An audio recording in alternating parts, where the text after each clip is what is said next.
जी, मैं 3 साल की थी जब मैंने कथक डांस सीखना शुरू किया था और मुझे लगता है मैं 10 साल की थी जब मुझे नेशनल टैलेंट स्कॉलरशिप भी मिला था फॉर डांसिंग। तो सीरियसली मतलब बहुत साल, काफ़ी साल मैं डांस सीखी हूँ कथक। तो वो जो बेस था, डांस, अभिनय, इसका मिश्रण होता है क्लासिकल डांसिंग, क्योंकि उसमें अभिनय एज अ सेपरेट चीज़ सिखाई जाती है। और of course there is dancing, जैसे तत्कार, ये वो सब जो फुटवर्क, तोड़े टुकड़े, बाकी सब कुछ होता है। ठुमरी होती है जिसमें अभिनय वगैरह ज़्यादा होता है। तो I think all that prepared me for acting. Well, 1 2 3 के लिए बहुत बड़ा सेट लगा था और उन्होंने कहा था कि इस पर वक्त लगने वाला है शूटिंग वगैरह करने के लिए, तो आप डांस पहले सीख लीजिए। वो एक था और मैं चाहती थी कि मैं रिहर्सल्स करूं सरोज जी के साथ, क्योंकि क्लासिकल डांस करना और बॉलीवुड डांस करना एक अलग डांस फॉर्म है, बॉलीवुड डांस।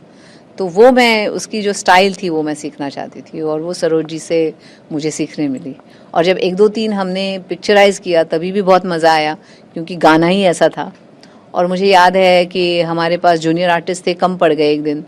तो जो स्ट्रीट पे जो चल के जा रहे थे उनको कि आपको शूटिंग देखनी है, आप आइए आइए, ऐसे करके पूरा वो महबूब हॉल पूरा फुल कर दिया था उन्होंने एंड तक। और जब वो जो ऑर्डिनरी पब्लिक थी उन्होंने गाना सुना तो उनको इतना अच्छा लगा, एक लड़के ने शर्ट उतार के ऐसे फेंक दिया हवा में।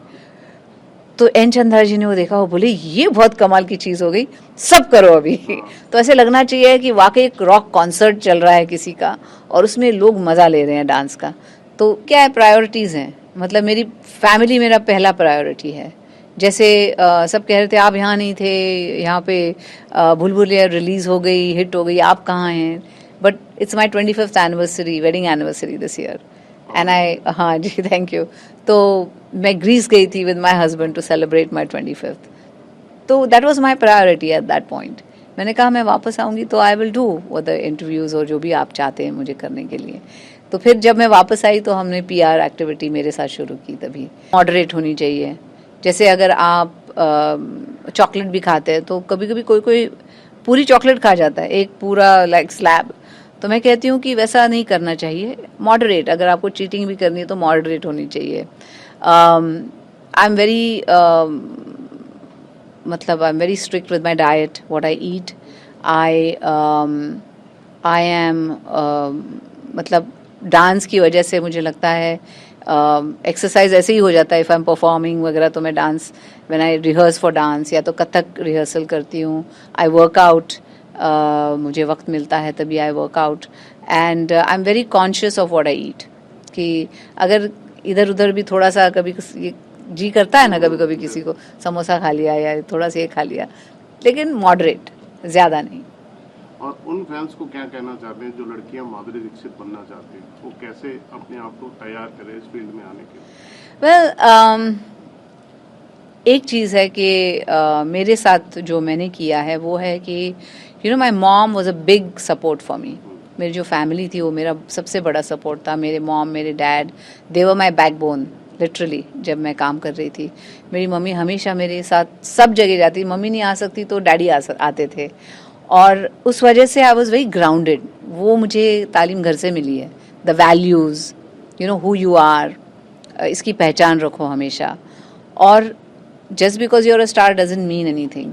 आप अपने काम में अच्छे हैं, ये अच्छी बात है, लेकिन आप एक ह्यूमन बीइंग हैं first, then you are everything else.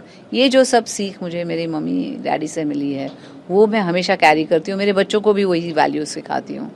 तो don't forget your values, be ready to work very hard, don't get carried away with success. Success and failure सबके लाइफ की एक हिस्सा है। आप ऊपर जाते हो, आप नीचे भी आने वाले हो, so keep that in mind. Be good to everybody, respect everyone you work with.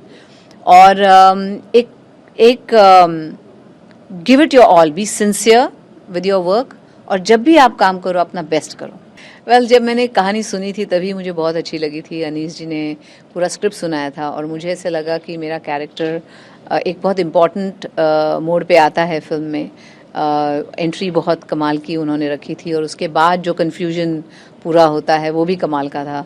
And मैंने कभी इस जॉनरा की फिल्म की नहीं थी, so I thought I have to do it. मैंने पार्ट 1 पार्ट 2 भी देखी हुई थी, सो आई न्यू कि किस तरीके का जॉनरा है ये। और I decided to do it, क्योंकि it gave me something different.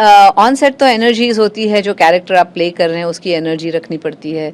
जब फैन होते हैं लोग तो बहुत सारे एक्सपेक्टेशंस होते हैं आपसे, तो वो कंपार्टमेंटलाइज करना पड़ता है वो पार्ट ऑफ योर ब्रेन, कि वो भूल जाइए आप एक कैरेक्टर प्ले कर रहे हैं और you have to do it to the best of your ability.